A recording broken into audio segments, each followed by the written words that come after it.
আজকে আমি বানিয়েছি এঁচোড় চিংড়ি। দেখুন কি সুন্দর কালারটা এসছে। আপনারা এটা গরম ভাতের সাথে খেতে পারবেন। আমি কিভাবে বানিয়েছি আসুন এটাকে আপনাদের দেখিয়ে দিচ্ছি। Hello guys, welcome back to my channel Rupa Rannaghar. আজকে আমি বানাচ্ছি এঁচোড় চিংড়ি। এখানে নিচে আমি 500 গ্রাম এঁচোড়, এখানে নিচে আমি দুখানা আলুগুলোকে সাইজে কেটে নিয়েছি। এখানে নিয়েছি আমি 200 গ্রাম চিংড়ি, চিংড়িগুলো ছাড়িয়ে ধুয়ে রেখেছি। এখানে একটা টমেটো নিয়েছি, এখানে একটা পেঁয়াজ, আদা, এখানে আছে ধনের গুঁড়ো, লঙ্কার গুঁড়ো, হলুদ গুঁড়ো, নুন, জিরের গুঁড়ো, গরম মশলা। গ্যাসটা জ্বালিয়ে দিলি, কুকারটা বসিয়ে দিচ্ছি। এখানে আমি এঁচড়গুলো দিয়ে দিলাম। এখানে আমি একখানা সিটি নেব।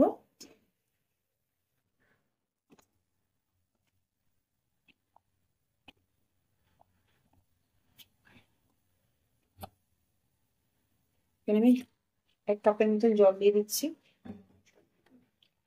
এতে একটু হলুদ দিয়ে দেবো। এখানে 1 চামচ মতো হলুদ দিয়ে দিলাম। ঢাকনাটা লাগিয়ে দিচ্ছি। একটা সিটি দিলেই এটা বন্ধ করে দেবো। এখানে আমি কড়াটা বসিয়ে দিচ্ছি।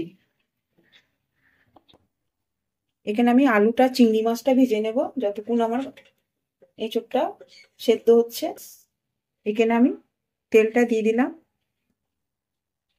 এখানে আমার তেলটা গরম হয়ে গেছে। এবারে আমি আলুগুলোকে ভেজে নেব।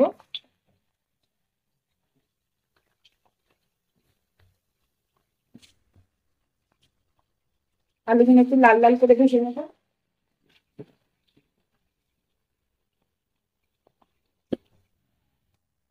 দেখুন আলুটা আমার ভাজা হয়ে গেছে। এবারে আলুগুলো সব তুলে নেবো আমি।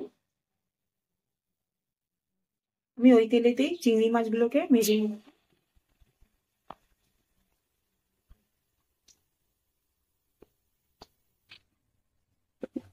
এখানে একটু হলুদ দিয়ে দিলাম। এবার এটাকে লাল লাল করে একটু ভেজে নেবে।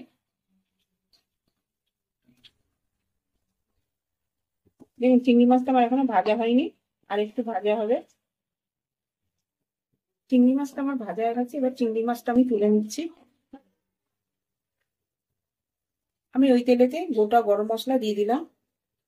এখানে দিয়ে দিচ্ছি আমি আদা বাটা, রসুন বাটা। এটাকে ভালো করে একটুখানি মশলাটা একটু ভালো করে একটুখানি ভেজে নেব।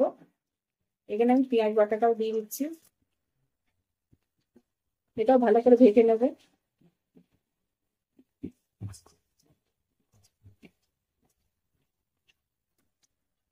এখানে আমি টমেটোর বাটাটাও দিয়ে দিচ্ছি। এখানে সব গুঁড়ো মশলাগুলো সব দিয়ে দিলাম। এবার এটাকে ভালো করে আমি মশলাটাকে এবার কষে নেব। এটা যতক্ষণ এখানে তেল ছাড়ছে না।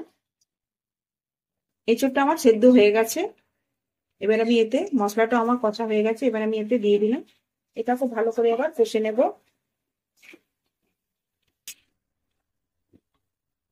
আলুগুলোও দিয়ে দিলাম।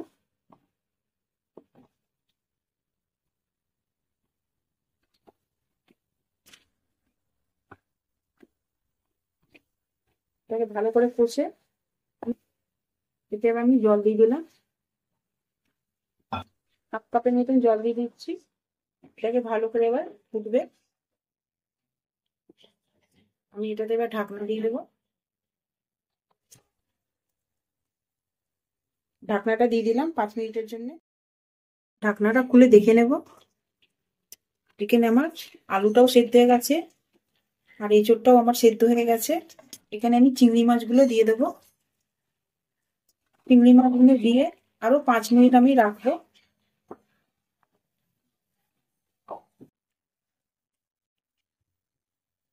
5 মিনিটের জন্য আমি ঢাকনা দিয়ে দিচ্ছি। ঢাকনাটা খুলে দেখে নেব। আমার রেডি হয়ে গেছে এঁচোড় চিংড়ি। দেখুন রেডি হয়ে গেছে আমার এঁচোড় চিংড়ি। আপনারাও বাড়িতে রেসিপিটা ট্রাই করে দেখবেন। আমার ভিডিওটা যদি আপনাদের ভালো লাগে লাইক করবেন, শেয়ার করবেন, সাবস্ক্রাইব করবেন। নেক্সট ভিডিওতে আবার দেখা হবে।